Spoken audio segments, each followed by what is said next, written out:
싸. 한밤중 달빛도 숨어버린 금은밤이었습니다. 폐가가 된 옛 기와집에서 쌀 씻는 소리가 들려왔습니다. 싸, 싸, 싸. 마을 사람들은 그 소리만 들으면 이불 속으로 파고들었습니다. 30년 전 그 집에서 참혹하게 죽은 여인의 원혼이 밤마다 쌀을 씻는다고들 했습니다. 그런데 말입니다. 그 흉가에서 쌀을 씻는 것은 귀신이 아니었습니다. 살아있는 사람이었습니다. 흉가를 집 삼아 숨어 사는 백발이 성성한 늙은 할멈이었지요. 그리고 그 할멈의 품에는 언제나 한 아이가 안겨 있었습니다. 5살 배기 계집아이. 이 아이가 바로 훗날 조선 팔도에 이름을 떨치게 될 신의 월하였습니다. 달빛 아래 연꽃이라는 뜻의 이름이었지요. 하지만 이 이야기의 시작은 그보다 30년 전으로 거슬러 올라갑니다. 숙종 임금이 다스리던 시절 경상도 안동 땅에 부자 중에 부자가 살았습니다. 이름하여 최만석. 이름 그대로 만석의 재산을 가졌다 하여 붙여진 이름이었습니다. 최만석에게는 아들이 셋 있었는데 그중 막내가 최태윤이었습니다.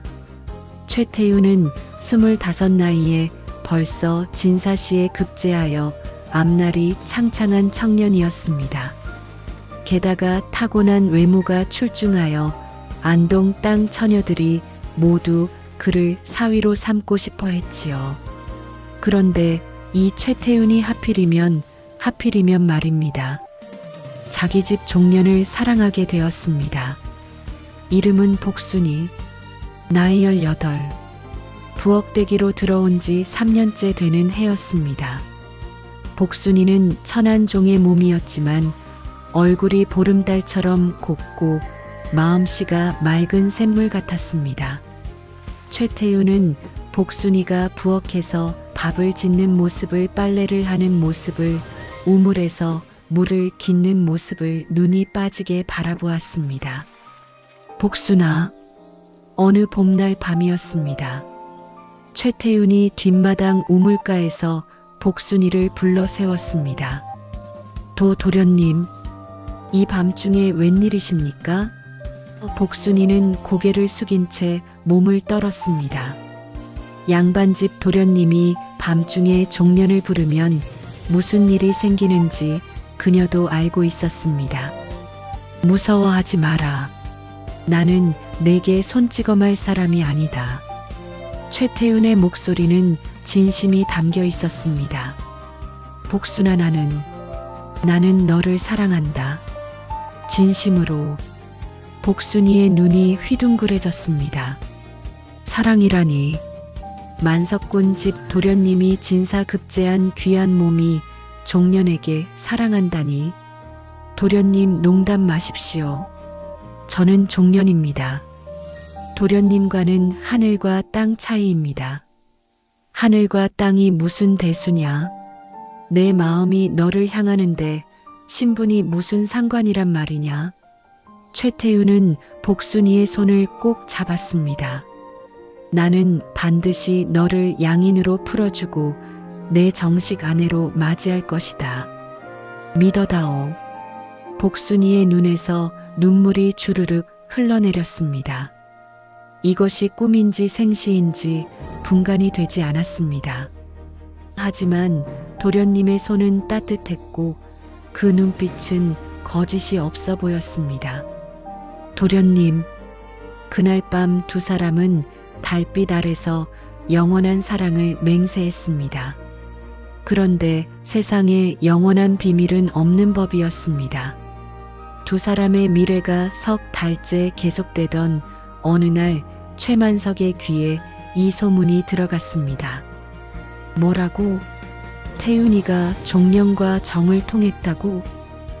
최만석의 얼굴이 불그락 푸르락 변했습니다. 안동 땅에서 손꼽히는 양반가에서 종년과 정을 통하다니. 이건 가문의 수치였습니다. 그 그년을 당장 끌어오너라. 복순이는 머리채를 잡혀 끌려왔습니다. 최만석은 몽둥이를 들어 복순이를 내리쳤습니다. 퍽! 퍽퍽! 이 천한 것이 감히 내 아들을 유혹해? 내 죄를 모르느냐? 아버님 멈추십시오. 최태훈이 달려와 아버지의 팔을 붙잡았습니다. 복순이가 유혹한 것이 아닙니다. 제가 먼저 마음을 품었습니다. 복순이에게 죄가 없습니다. 닥쳐라 이 못난 놈아. 종년 하나 가지고 노는 건 양반가에서 흔한 일이다. 하지만 정식으로 데려가겠다니 내 정신이 어디 갔느냐. 최만석은 아들을 밀쳐내고 다시 복순이를 때렸습니다. 인연을 오늘 당장 팔아버리겠다. 저 멀리 함경도 땅으로. 바로 그때였습니다. 어르신 잠깐만 기다리시지요. 낯선 목소리가 들려왔습니다. 고개를 돌리니 웬 백발의 노파가 대문 앞에 서 있었습니다. 등에 커다란 보따리를 맨 행색이 영락없는 떠돌이 무당이었습니다. 누구냐? 내가 뭔데 남의 집 일에 끼어드느냐? 허허 그리 성내실 일이 아닙니다. 노파는 이 고을을 지나던 떠돌이 무당이옵니다만 이 집에서 심상치 않은 기운이 느껴져 들른 것이지요. 노파는 천천히 마당으로 들어왔습니다. 그녀의 눈이 피투성이가 된 복순이에게 멈추었습니다. 이것 참. 노파의 얼굴에 알 수 없는 미소가 번졌습니다. 어르신 이 아이를 잘 보시지요. 이 아이의 뱃속에는 귀한 생명이 자라고 있습니다. 뭐라고? 최만석의 눈이 커졌습니다. 아이라고? 인연이 임신을 했단 말이냐? 그러하옵니다. 그리고 말이옵니다. 노파는 복순이에게 다가가 그녀의 배에 손을 대었습니다. 그리고 눈을 감았다가 천천히 떴습니다. 이 아이의 뱃속에 있는 생명 보통 생명이 아닙니다. 훗날 천하를 움직일 큰 인물이 될 것입니다. 낭중지추라 했습니다. 주머니 속 송곳은 반드시 뚫고 나오는 법이지요. 마당에 정적이 흘렀습니다. 최만석의 눈이 번뜩였습니다. 천하를 움직일 인물이라. 만약 그게 사실이라면 허튼 소리 마라.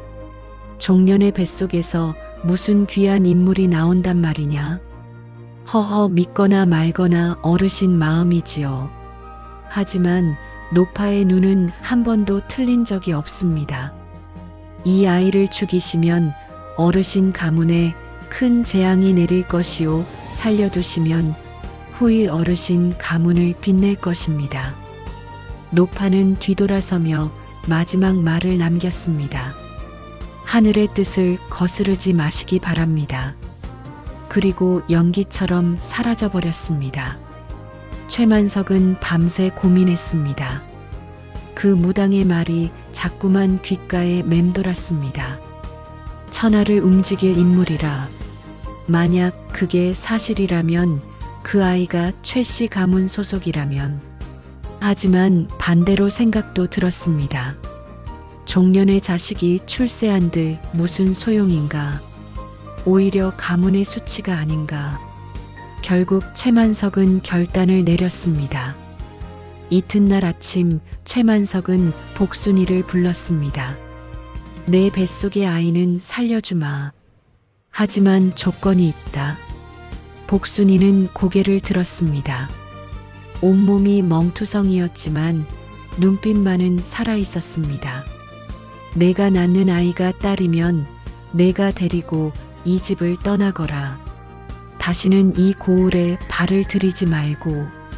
하지만 아들이면. 최만석의 눈이 탐욕으로 번들거렸습니다. 아들이면 아이만 두고 내가 떠나거라. 그 아이는 내가 적손으로 키우겠다. 복순이의 얼굴이 창백해졌습니다. 아들이면 아이를 빼앗기고 자신만 쫓겨나야 한다니. 어르신, 그건 너무. 싫으면 지금 당장 너를 팔아버리겠다. 뱃속의 아이째로. 복순이는 이를 악물었습니다. 선택의 여지가 없었습니다.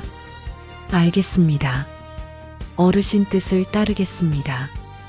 한편 최태우는 이 소식을 듣고 미칠 것 같았습니다. 아버님, 이건 너무합니다. 복순이는 제가 사랑하는 여인입니다. 제 아이를 가졌는데 어찌 이럴 수 있습니까? 닥쳐라. 내가 할 수 있는 일은 아무것도 없다. 내 혼인 상대는 내가 정할 것이다. 다음 달에 경주 김씨 가문의 규수와 혼례를 치를 것이다. 싫습니다.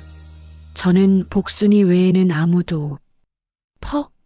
최만석의 주먹이 아들의 뺨을 때렸습니다. 이 못난 놈. 종년 하나 때문에 가문을 망치려느냐. 내가 거역하면 복순이를 당장 죽여버리겠다. 최태우는 그 자리에 무릎을 꿇었습니다. 복순이를 살리려면 아버지의 뜻을 따르는 수밖에 없었습니다. 아버님, 복순이만은 해치지 마십시오. 제가 혼례를 치르겠습니다. 눈물이 줄줄 흘러내렸습니다. 복순이는 최씨 가문의 뒷방에 갇혀 지냈습니다. 최태우는 다음 달 경주 김씨 규수와 혼례를 치렀습니다. 혼례날 밤 최태우는 신방에 들어가지 않고 뒷방으로 찾아왔습니다. 복순아, 도련님 오시면 안 됩니다. 들키시면 알고 있다. 하지만 너를 보지 않고는 견딜 수가 없었다. 최태우는 복순이의 손을 꼭 잡았습니다. 미안하다, 복순아. 내가 힘이 없어서, 내가 못나서, 너를 지켜주지 못해서. 복순이는 고개를 저었습니다. 도련님 잘못이 아닙니다. 제가 천한 몸으로 태어난 것이 잘못이지요.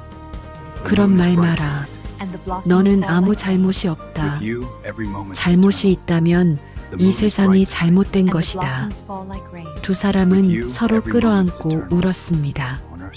복순아, 언젠가 내가 반드시 너를 데리러 오겠다. 내가 더 높은 자리에 오르면, 아버님도 어쩌지 못할 힘을 가지면 그때 반드시. 도련님, 약속하지 마세요. 그 약속이 도련님을 더 힘들게 할 겁니다.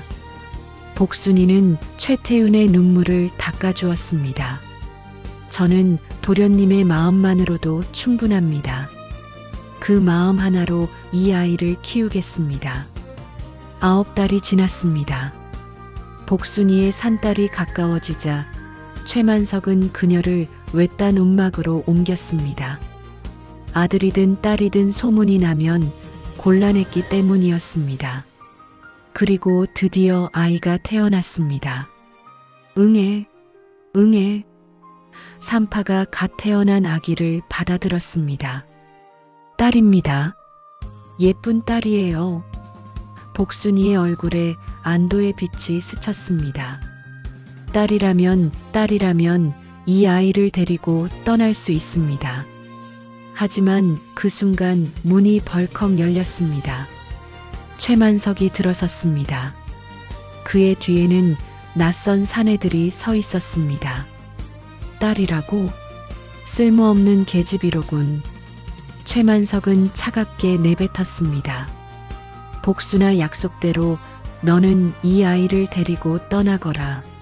하지만 그의 눈이 음흉하게 빛났습니다.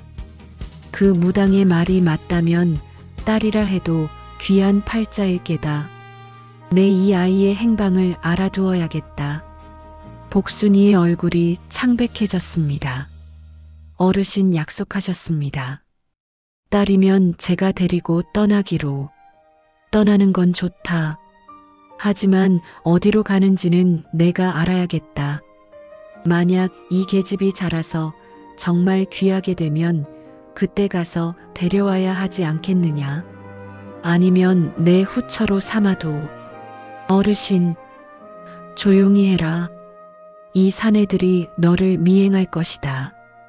도망치려 하면 둘 다 죽는다. 복순이는 갓 태어난 아기를 품에 안고 울었습니다.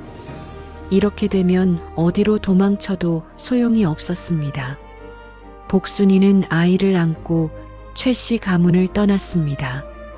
뒤에서 사내 둘이 그림자처럼 따라왔습니다. 복순이는 걸음을 옮길 때마다 등 뒤의 시선을 느꼈습니다. 어디로 가야 하나? 복순이는 막막했습니다. 친정도 없고 갈 곳도 없었습니다. 종으로 태어나 종으로 자랐으니 의지할 사람이 아무도 없었습니다. 그렇게 사흘을 걸었습니다. 그때 길가에서 낯익은 목소리가 들려왔습니다. 이리 오너라 아가야. 고개를 돌리니 바위 위에 노파가 앉아 있었습니다. 그때 그 무당이었습니다. 할머니, 그때 그 할머니, 허허 고생이 많구나. 자 여기 앉아 쉬어라. 복순이는 노파 앞에 주저앉았습니다. 눈물이 왈칵 쏟아졌습니다. 할머니 저는 어떻게 해야 합니까? 뒤에서 사내들이 따라오고 있습니다. 어디로 가도 숨을 수가 없습니다. 노파는 고개를 끄덕였습니다. 알고 있다. 네 그래서 기다리고 있었지. 네. 아가야 내가 너와 이 아이를 숨겨주마.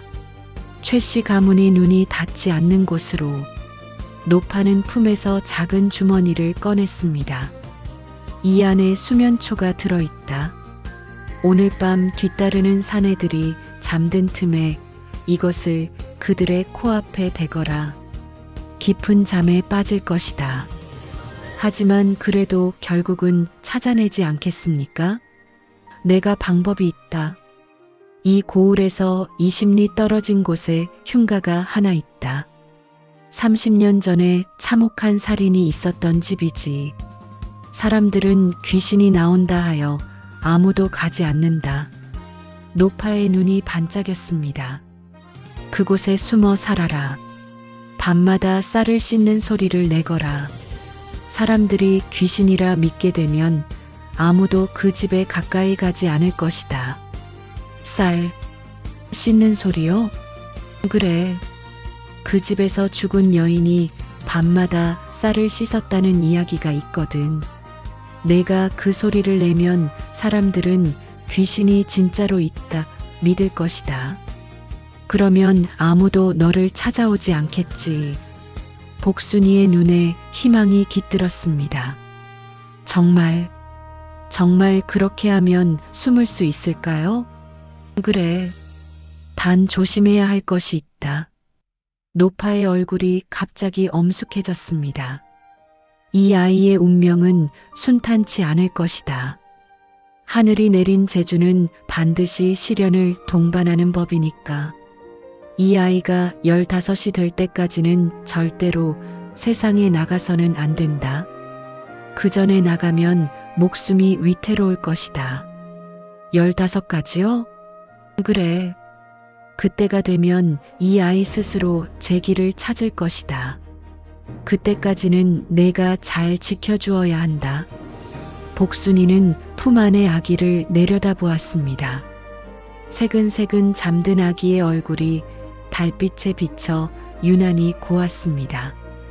이 아이의 이름은 무엇으로 지으면 좋겠습니까? 노파는 잠시 생각하더니 말했습니다. 월하라 지어라. 달빛 아래 연꽃이라는 뜻이니 이 아이는 어둠 속에서 피어나 세상을 밝힐 존재이니라. 월하, 달빛 아래 연꽃. 복순이는 그 이름을 가슴에 새겼습니다. 그날 밤 복순이는 노파가 준 수면초로 미행하던 사내들을 잠재웠습니다. 그리고 노파가 알려준 흉가로 갔습니다. 폐가가 된 기와집은 지붕이 반쯤 내려앉고 담벼락이 허물어져 있었습니다. 마당에는 잡초가 무성하고 대문에는 거미줄이 촘촘히 쳐져 있었습니다. 여기가 흉가로구나. 복순이는 떨리는 손으로 대문을 밀었습니다. 삐걱하는 소리와 함께 문이 열렸습니다. 집 안으로 들어서자 음산한 기운이 느껴졌습니다. 30년 전 참혹한 살인이 있었다니 정말 귀신이라도 나올 것 같았습니다. 하지만 복순이는 이를 악물었습니다. 무섭지 않다. 귀신보다 더 무서운 것은 산 사람이다. 최만석 같은 인간이 진짜 악귀지. 복순이는 덜 무너진 방 하나를 찾아 그곳에 자리를 잡았습니다. 그리고 그날 밤부터 쌀을 씻기 시작했습니다. 싸, 싸, 싸. 그 소리는 고요한 밤 공기를 타고 마을까지 퍼져나갔습니다. 이틀 뒤 마을에 소문이 돌았습니다. 야, 너 들었어? 흉가에서 귀신 소리가 난대. 정말? 그 30년 전에 죽은 여자 귀신? 밤마다 쌀 씻는 소리가 난대. 내 친척이 똑똑히 들었다더라. 으악, 무서워. 그 근처엔 절대 가면 안 되겠다. 소문은 삽시간에 퍼져나갔습니다. 원래 아무도 가지 않던 흉가였는데 이제는 더더욱 사람들이 피하게 되었습니다. 한편 최만석이 보낸 사내들은 복순이를 놓치고 쩔쩔매고 있었습니다. 분명 이 근처까지 왔는데 어디로 간 거야? 저기 물어보자. 저기 누가 온다. 사내들은 지나가는 농부를 붙잡았습니다. 이보시오, 혹시 아기를 아는 젊은 여인을 보지 못했소? 농부는 고개를 저었습니다. 젊은 여인? 못 봤는데. 아, 근데 이상한 건 있어. 뭐요? 저 언덕 너머에 흉가가 있는데 거기서 밤마다 쌀 씻는 소리가 난대. 30년 전에 죽은 귀신이 나온다나 봐. 사내들은 서로 얼굴을 마주 보았습니다. 귀신? 에이, 그런 게 어딨어. 가서 확인해 볼까? 하지만 농부가 말렸습니다. 야, 미쳤어? 거기 가면 죽어. 귀신한테 잡혀가. 사내들은 망설였습니다. 아무리 돈 받고 일하는 몸이지만 목숨을 걸 수는 없는 노릇이었습니다. 결국 사내들은 포기하고 돌아갔습니다. 어르신 여인을 놓쳤습니다. 어디로 갔는지 종적을 감추었습니다. 최만석은 이를 갈았습니다. 이런 쓸모없는 놈들. 좋다, 일단 놔두마. 언젠가는 찾아낼 것이다. 세월은 물 흐르듯 지나갔습니다. 복순이는 흉가에서 아이를 키웠습니다. 낮에는 산에서 나무를 캐고 밤에는 쌀을 씻었습니다. 그 소리 덕분에 아무도 흉가에 가까이 오지 않았습니다. 월화는 무럭무럭 자랐습니다. 3살이 되자 말을 배웠고 5살이 되자 혼자 걸어 다녔습니다. 8살이 되자 산에서 약초를 구별할 줄 알게 되었습니다. 복순이는 이상한 일을 발견했습니다. 월아야, 너 어디서 약초 구별하는 법을 배웠니? 몰라요, 엄마. 그냥 알아요. 저 풀은 배 아플 때 먹으면 낫는 거고 저 풀은 독이 있어서 만지면 안 돼요. 누가 가르쳐 준 거 아니고? 아니에요. 그냥 보면 알아요. 복순이는 소름이 돋았습니다. 그때 그 무당의 말이 떠올랐습니다. 이 아이의 뱃속에 있는 생명, 보통 생명이 아닙니다. 훗날 천하를 움직일 큰 인물이 될 것입니다. 설마 정말로. 월아가 10살이 되던 해 큰 사건이 일어났습니다. 그해 여름 복순이가 열병에 걸렸습니다. 고열이 나고 온몸이 떨렸습니다. 산속에서 혼자 아이를 키우며 무리한 탓이었습니다. 엄마 괜찮아요? 월아는 엄마 옆에서 울었습니다.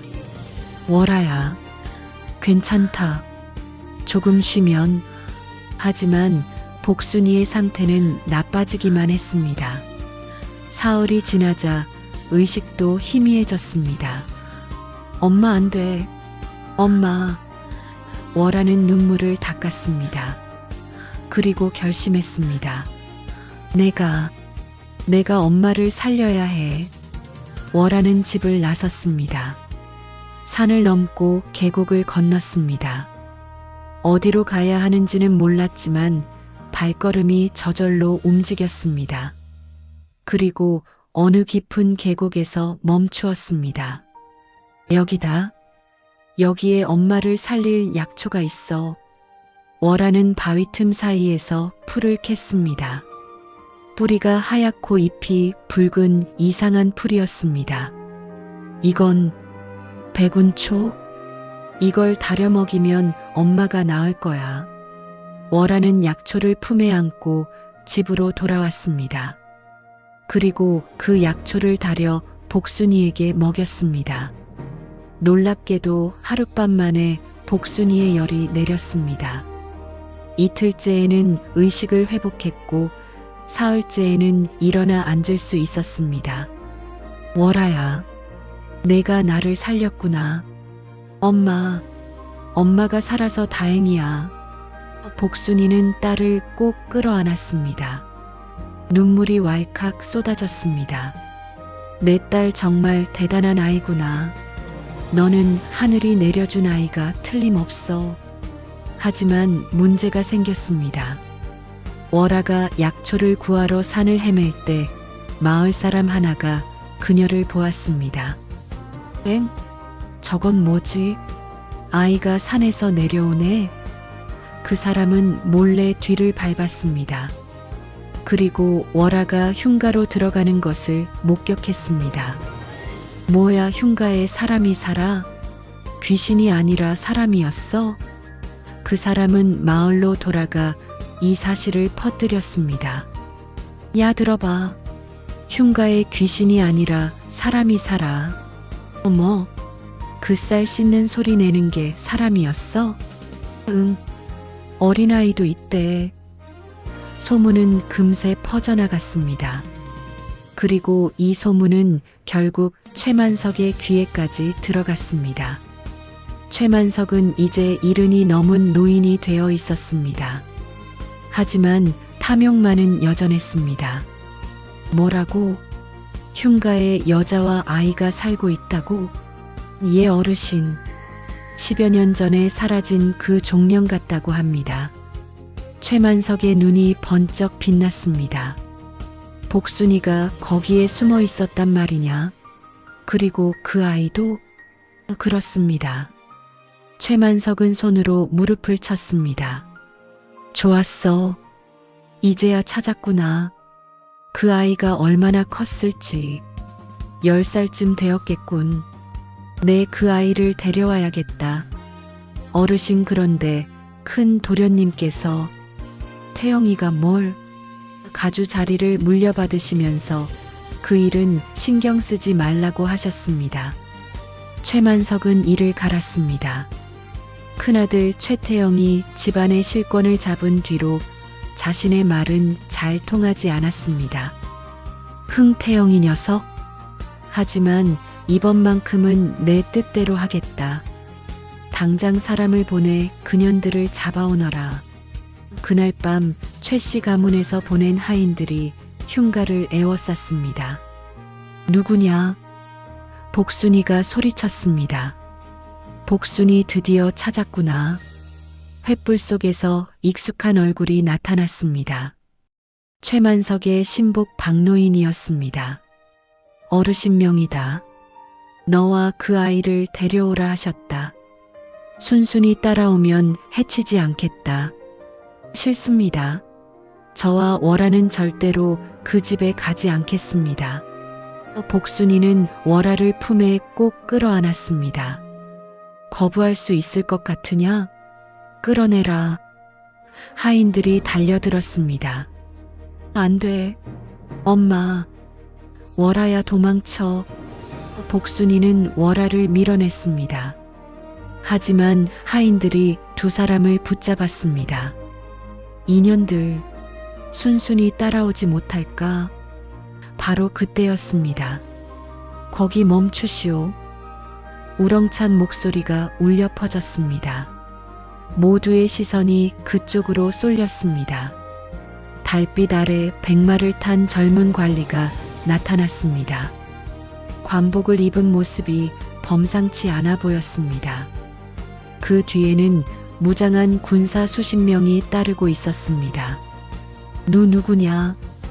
박노인이 소리쳤습니다. 젊은 관리가 말에서 내렸습니다. 그리고 품에서 마패를 꺼내 들었습니다. 암행어사 출두요. 모든 사람이 얼어붙었습니다. 암행어사라니, 이 깊은 밤에 암행어사가 나타나다니. 뭐라고? 암행어사? 박노인의 얼굴이 창백해졌습니다. 암행어사는 복순이와 월아 앞으로 다가왔습니다. 괜찮으시오? 다친 곳은 없으시오? 복순이는 떨리는 목소리로 대답했습니다. 예. 괜찮습니다.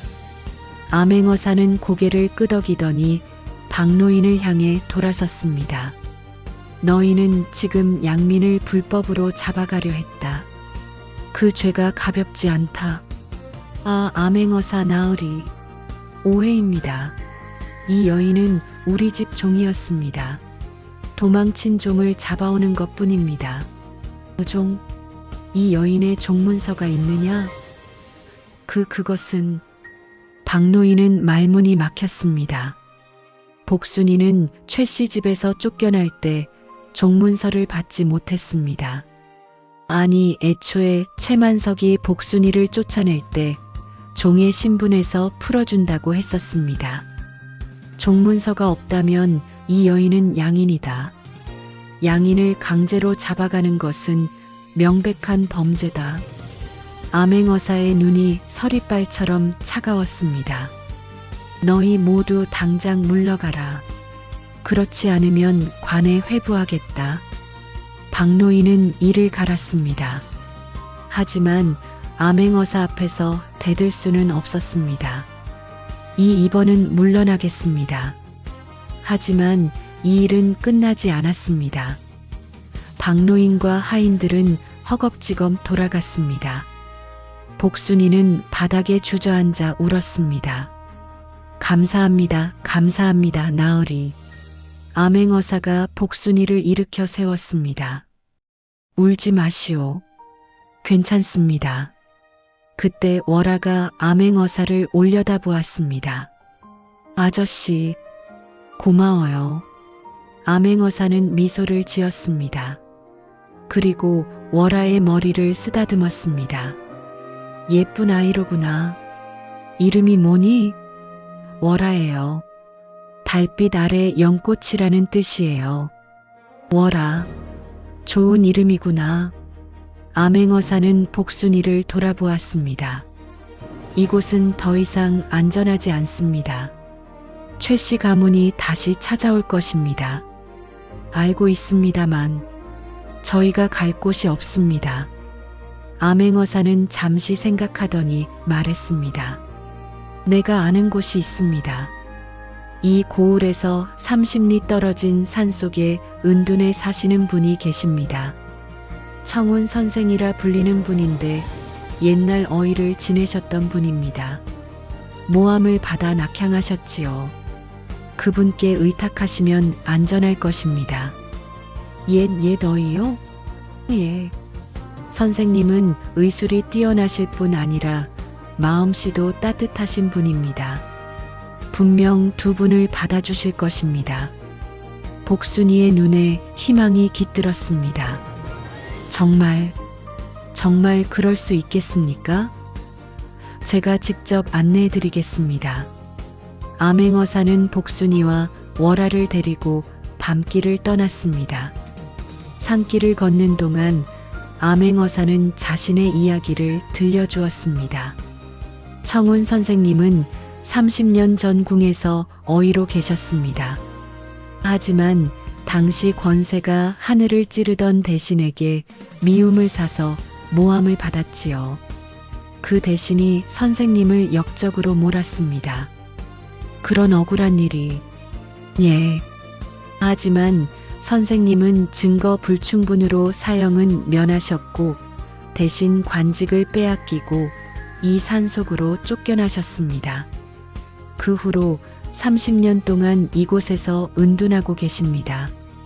암행어사의 목소리가 낮아졌습니다.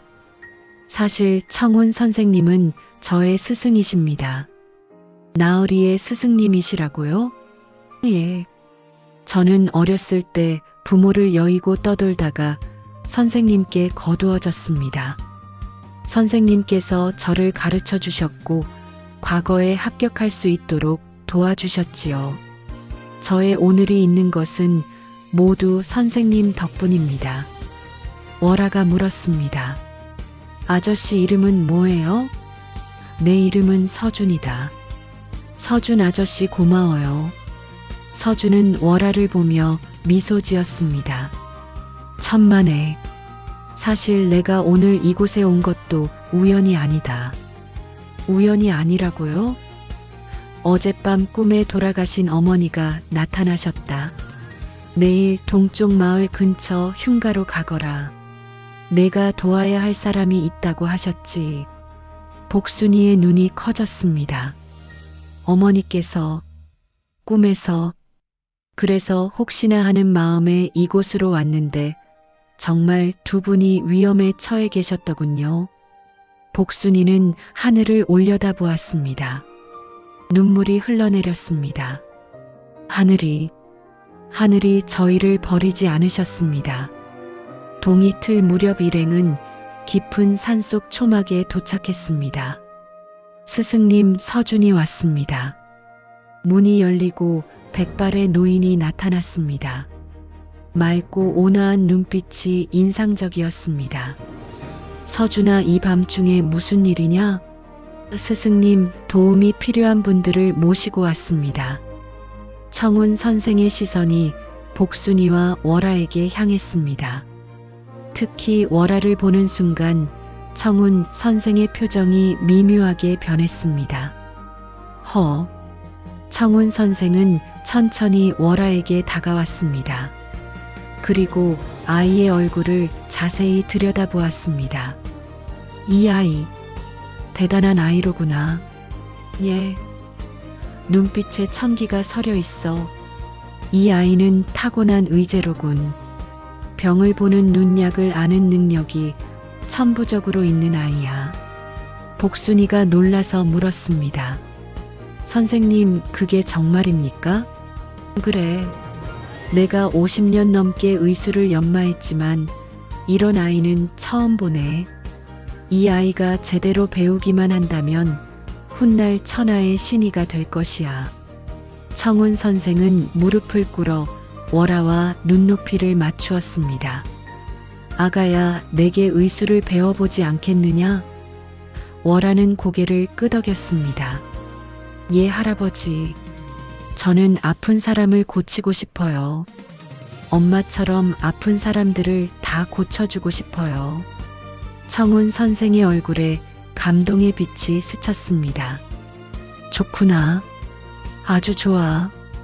그 마음이 의술의 근본이니라. 청운 선생은 일어서서 복순이에게 말했습니다. 어머니 걱정 마시오. 두 분은 이곳에서 지내시면 됩니다. 내가 이 아이를 잘 가르치겠습니다. 복순이는 감격에 겨워 무릎을 꿇었습니다. 감사합니다, 선생님. 정말 감사합니다. 그렇게 복순이와 월아는 청운 선생의 초막에서 새 삶을 시작하게 되었습니다. 세월은 물 흐르듯 지나갔습니다. 그렇게 사계절이 5번 바뀌는 동안 월아는 15살 처녀가 되었습니다. 청운 선생은 월아에게 의술의 모든 것을 가르쳤습니다. 약초의 종류와 효능 침술과 뜸 맥을 짚는 법, 병을 진단하는 법. 월아는 스펀지가 물을 빨아들이듯 모든 것을 배워나갔습니다. 월아야, 이 약초가 무엇이냐? 황기입니다, 스승님. 기를 보하고 땀을 먹게 하며 부기를 빼는 데 씁니다. 저 약초는 백출입니다.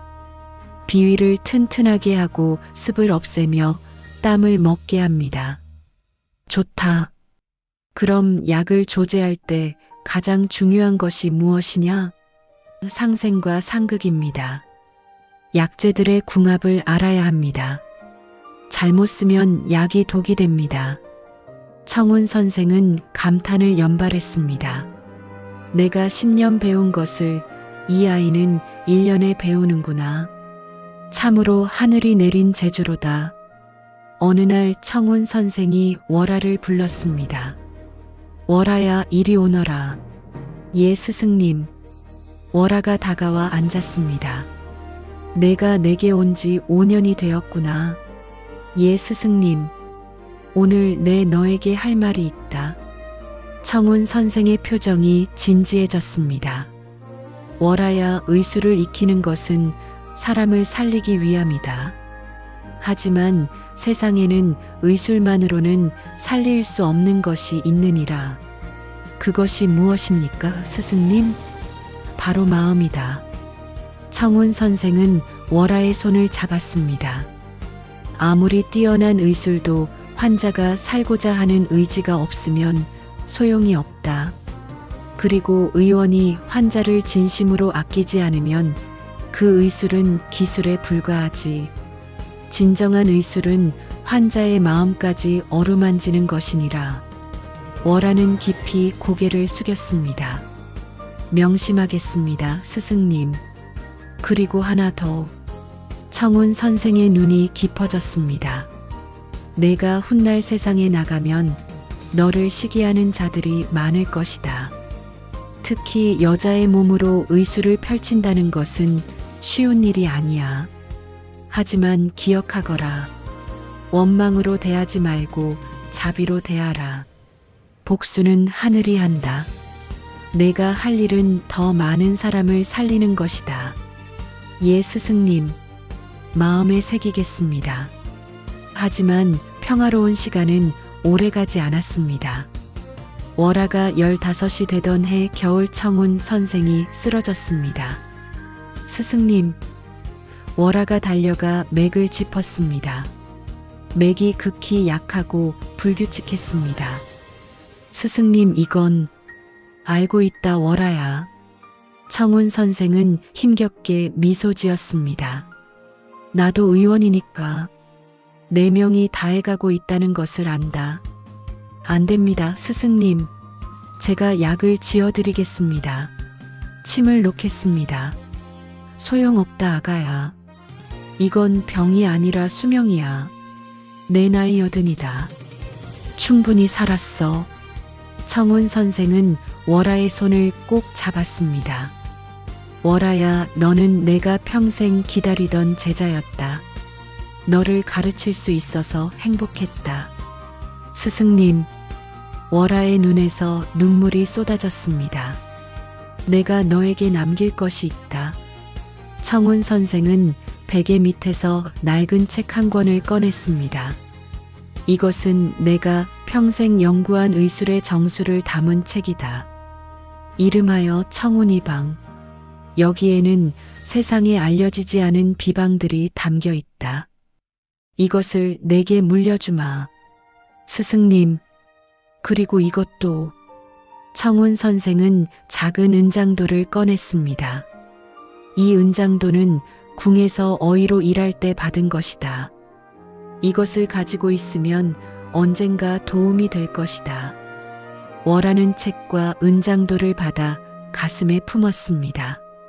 스승님, 제가 스승님의 뜻을 이어가겠습니다. 반드시 사람들을 살리고 스승님의 이름을 빛내겠습니다. 청운 선생은 만족스럽게 웃었습니다. 그래. 그 말만 들으니 한이 없구나. 그리고 청운 선생은 평화롭게 눈을 감았습니다. 청운 선생의 장례를 치른 후 월아와 복순이는 초막에 남았습니다. 하지만 소문은 어디서든 퍼지는 법이었습니다. 청운 선생이 세상을 떠났다는 소식이 퍼지자 그동안 숨어 지내던 월아의 존재도 알려지게 되었습니다. 청운 선생 밑에서 의술을 배운 처녀가 있대. 진짜? 여자가 의술을 안다고? 그 처녀가 천재래. 어떤 병이든 다 고친대. 소문은 삽시간에 퍼져나갔습니다. 그리고 그 소문은 결국 최 씨 가문에까지 닿았습니다. 최만석은 5년 전에 죽고 없었습니다. 하지만 그의 큰아들 최태영이 가문을 이어받아 여전히 권세를 부리고 있었습니다. 뭐라고? 청운 선생의 제자? 젊은 처녀? 얘 나으리 15살쯤 되었다 합니다. 최태영의 눈이 번득였습니다. 15이면 그때 그 아이가 아닌가? 5년 전 암행어사에게 막혀 놓쳤던 그 아이. 복순이의 딸. 찾아냈군. 드디어 찾아냈어. 최태영은 음흉하게 웃었습니다. 그리고 의술까지 익혔다고? 하하, 더 좋군. 그런 아이라면 더욱 값어치가 있어. 최태영에게는 음흉한 계략이 있었습니다. 당시 한양의 권세가 김대감에게 잘 보이고 싶었는데 김대감의 손자가 병을 앓고 있었습니다. 만약 월아를 데려가 김대감 손자의 병을 고치게 한다면 당장 가서 그 여자와 아이를 잡아오너라. 이번에는 놓치지 마라. 예, 알겠습니다. 바로 그 순간이었습니다. 콰르릉. 갑자기 하늘에서 천둥 소리가 울려 퍼졌습니다. 모두가 하늘을 올려다보았습니다. 분명 맑은 날씨였는데 어느새 먹구름이 잔뜩 몰려와 있었습니다. 번쩍 번개가 대낮처럼 하늘을 밝혔습니다. 콰광. 벼락이 김대감 저택 마당에 큰 나무를 내리쳤습니다. 나무가 두 동강이 나며 불꽃을 튀겼습니다. 으악! 최태영이 비명을 지르며 바닥에 엎어졌습니다. 벼락이 바로 그의 옆에 떨어진 것입니다. 하늘이 노하셨다. 사람들이 공포에 질려 외쳤습니다. 서준이 차갑게 말했습니다. 최태영, 이것이 하늘의 심판이다. 내가 15년 동안 지은 죄에 대한 경고다. 최태영은 벌벌 떨며 일어나지 못했습니다. 살려주오. 살려주오. 살려달라고? 내가 그동안 괴롭힌 사람들은 누가 살려주었느냐? 내가 착취한 백성들은? 내가 죽인 사람들은? 서준의 목소리가 서리빨처럼 날카로웠습니다. 최태영, 너의 죄는 하늘이 알고 땅이 알고 백성이 안다. 이제 그 대가를 치러야 할 때다. 월아가 앞으로 나섰습니다. 최태영이 고개를 들었습니다. 바닥에 엎드린 채로 월아를 올려다보았습니다. 내가 뭔데? 나한테. 저는 복순의 딸 최태윤의 핏줄 월아입니다. 월아의 눈빛이 달빛처럼 맑으면서도 서리처럼 차가웠습니다. 당신은 저와 어머니를 15년 동안 괴롭혔습니다. 아버지를 빼앗고 어머니를 종처럼 부리고 저를 도구로 이용했습니다. 그건 하지만 저는 당신을 원망하지 않겠습니다. 최태영이 어리둥절한 표정을 지었습니다. 원망 안 한다고? 예. 저의 스승님께서 말씀하셨습니다. 원망은 독과 같아서 자신의 마음을 먼저 썩게 한다고요. 복수는 하늘이 한다고요. 월아는 하늘을 올려다보았습니다. 먹구름 사이로 한 줄기 햇살이 비쳐들고 있었습니다. 보십시오. 하늘이 당신을 심판하고 있습니다. 제가 직접 복수하지 않아도 하늘이 알아서 하고 있습니다. 저는 당신을 용서하지는 않겠습니다. 하지만 원망하지도 않겠습니다. 저는 그저 제 길을 가겠습니다. 더 많은 사람을 살리고 더 많은 사람을 치료하겠습니다. 그것이 제가 할 일입니다. 월화의 말이 끝나자 마치 기다렸다는 듯이 먹구름이 걷히기 시작했습니다. 햇살이 마당 가득 쏟아져 내렸습니다. 김대감이 감탄했습니다. 대단한 아이로구나. 나이는 어리지만 마음가짐이 성인군자 같구나. 서준도 고개를 끄덕였습니다. 청운 스승님께서 좋은 제자를 키우셨습니다. 김대감은 결심한 듯 말했습니다. 서준아, 최태영을 당장 의금부로 압송하거라. 임금께 직접 아뢰어 엄히 다스리게 하겠다. 예, 외숙부님. 서준은 부하들에게 명령했습니다. 최태영을 결박하여 의금부로 압송하라. 예. 최태영은 결박당한 채로 끌려갔습니다. 살려주오, 살려주오. 한 번만 봐주시오. 하지만 그의 애원은 아무도 듣지 않았습니다. 며칠 후 서준이 안동에서 복순이를 데려왔습니다. 월아야, 엄마. 복순이와 월아가 서로 끌어안고 울었습니다. 엄마, 살아있었구나.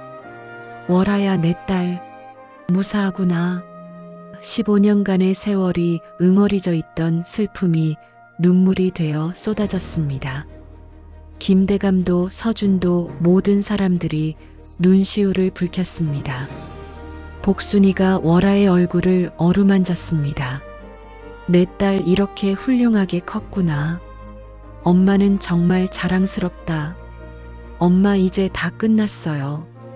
이제 아무도 우리를 괴롭히지 못해요. 그래. 다 끝났구나.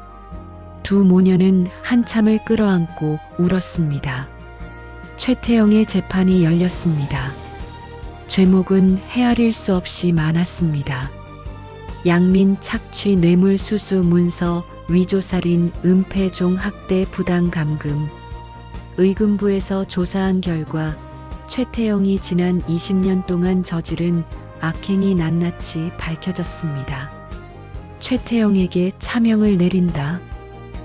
임금의 판결이 내려졌습니다. 최태영은 장터에서 공개 처형되었습니다. 그가 착취했던 백성들이 모여 그의 최후를 지켜보았습니다. 인과응보다.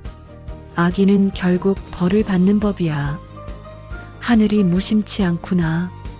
백성들은 통쾌해하며 외쳤습니다. 최씨 가문의 재산은 몰수되어 그동안 피해를 입은 백성들에게 나누어졌습니다.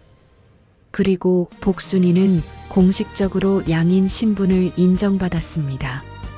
월아 역시 종의 자식이 아닌 당당한 양인으로 인정받았습니다. 임금이 월아를 불렀습니다. 월아라 하였느냐? 예, 전하. 월아는 임금 앞에 엎드렸습니다. 내가 김대감의 아들을 고쳤다고 들었다. 10년 동안 전국의 명의가 못 고친 병을 석 달 만에 고쳤다면서? 과찬이옵니다, 전하.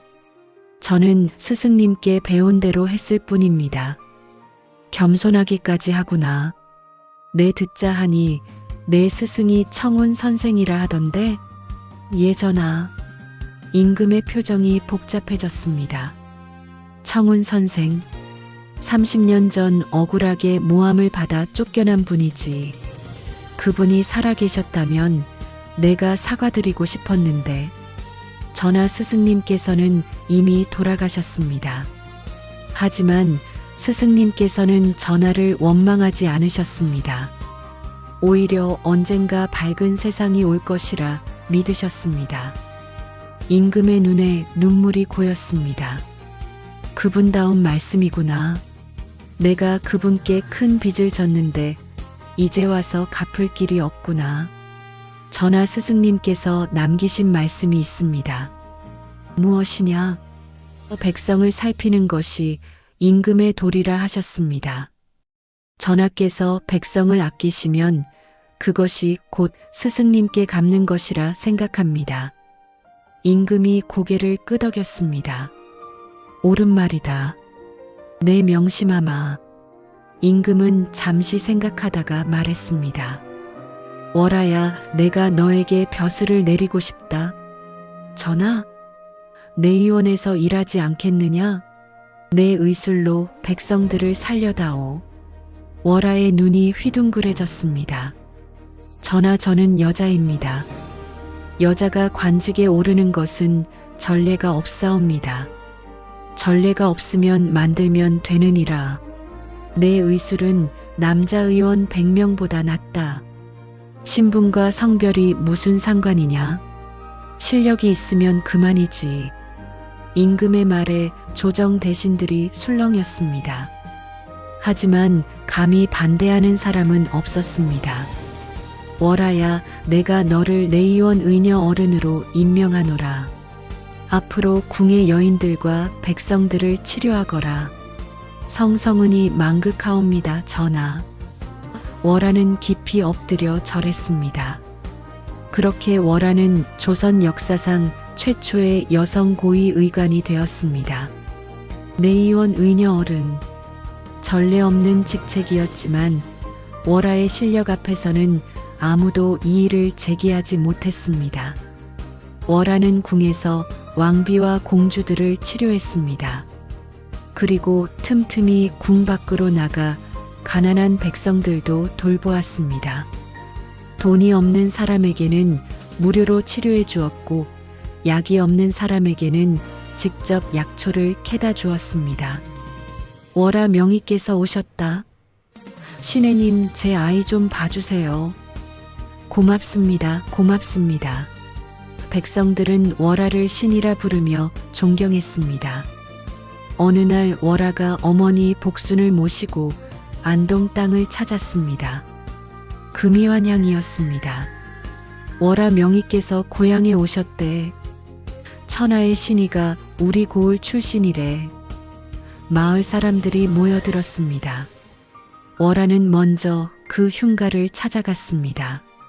15년 전 어머니와 함께 숨어 살았던 그곳. 폐가는 여전히 그 자리에 있었습니다. 지붕은 더 내려앉고 담은 더 허물어져 있었습니다. 엄마, 여기가 우리가 살았던 곳이에요. 그래, 여기서 내가 자랐지. 복순이는 눈물을 글썽였습니다. 그때는 정말 힘들었다. 밤마다 쌀 씻는 소리를 내며 귀신 행세를 했지. 그렇게라도 하지 않으면 살아남을 수가 없었으니까. 엄마 고생 많으셨어요. 아니다. 내가 있어서 견딜 수 있었어. 내가 있었기에 살 수 있었어. 모녀는 서로 끌어안았습니다. 다음으로 월하는 청운 선생의 초막을 찾았습니다. 초막은 비어 있었지만 월하는 그곳에서 스승을 떠올렸습니다. 스승님, 제가 왔습니다. 월하는 스승의 무덤 앞에 절을 올렸습니다. 스승님께서 가르쳐 주신 대로 원망하지 않고 제 길을 갔습니다. 이제 저는 많은 사람을 살리는 의원이 되었습니다. 바람이 살랑 불어왔습니다. 마치 청운 선생이 대답하는 것 같았습니다. 스승님, 감사합니다. 스승님의 은혜는 평생 잊지 않겠습니다. 월하는 깊이 절했습니다.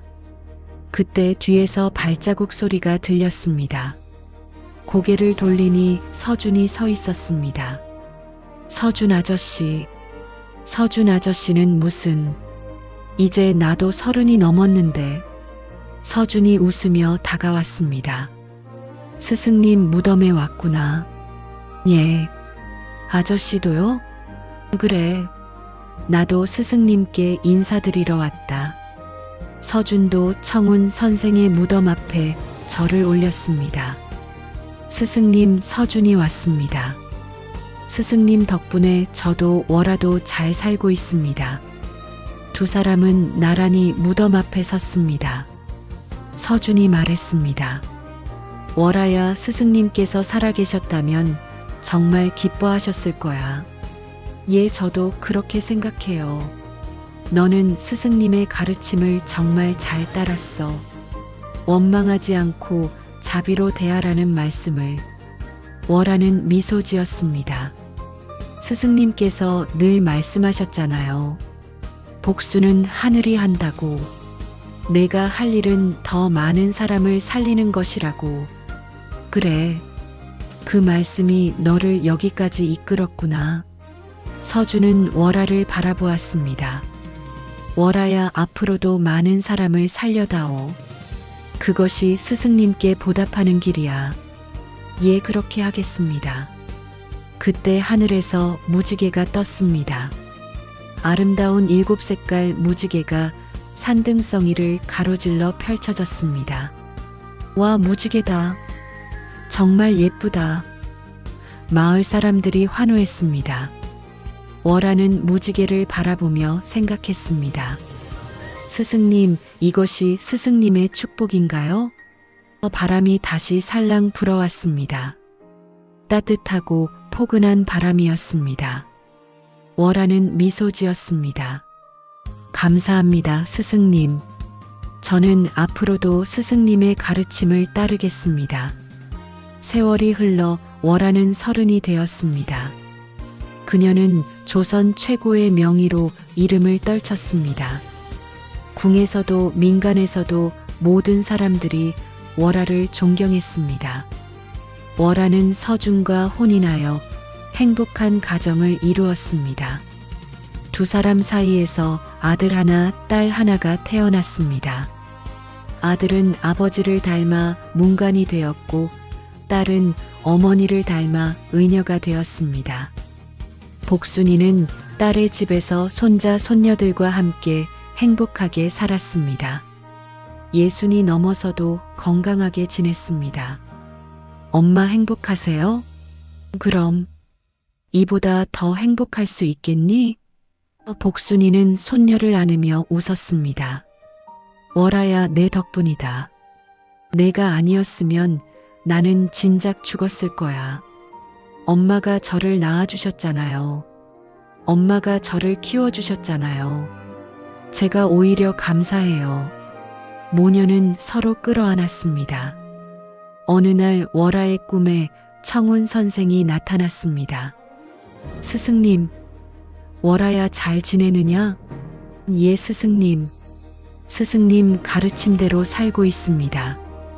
청운 선생은 만족스럽게 웃었습니다. 그래, 내가 자랑스럽구나. 너는 내 평생의 제자 중 가장 훌륭한 제자야. 스승님, 앞으로도 많은 사람을 살려다오. 그것이 의원의 도리이니라. 예, 스승님. 반드시 그렇게 하겠습니다. 청운 선생은 천천히 사라졌습니다. 하지만 그의 미소는 월아의 마음속에 오래도록 남았습니다. 옛말에 이런 말이 있습니다. 하늘은 스스로 돕는 자를 돕는다고요. 월아는 비천한 종의 딸로 태어나 온갖 박해를 받았지만 결코 포기하지 않았습니다. 원망하지 않고 자신의 재능을 갈고 닦아 천하의 명의가 되었습니다. 그리고 그 재능을 자신만을 위해 쓰지 않고 수많은 사람을 살리는 데 썼습니다. 가난한 사람이든 부자든 양반이든 천민이든 모든 사람을 차별 없이 치료했습니다. 그것이 바로 진정한 의술의 도리였습니다. 여러분도 어려움이 닥쳤을 때 원망하기보다 이겨낼 방법을 찾으시기 바랍니다. 그리고 자신이 가진 것을 남과 나누시기 바랍니다. 밤마다 쌀을 씻던 흉가의 할멈과 그 딸은 결국 세상에서 가장 존경받는 사람이 되었습니다. 이것이 바로 하늘의 뜻이었습니다. 주머니 속 송곳은 반드시 뚫고 나오는 법입니다. 이상으로 밤마다 쌀을 씻는 흉가 할멈 이야기를 마치겠습니다. 다음 영상을 빠르게 만나보시려면 좋아요와 구독을 눌러주세요. 감사합니다.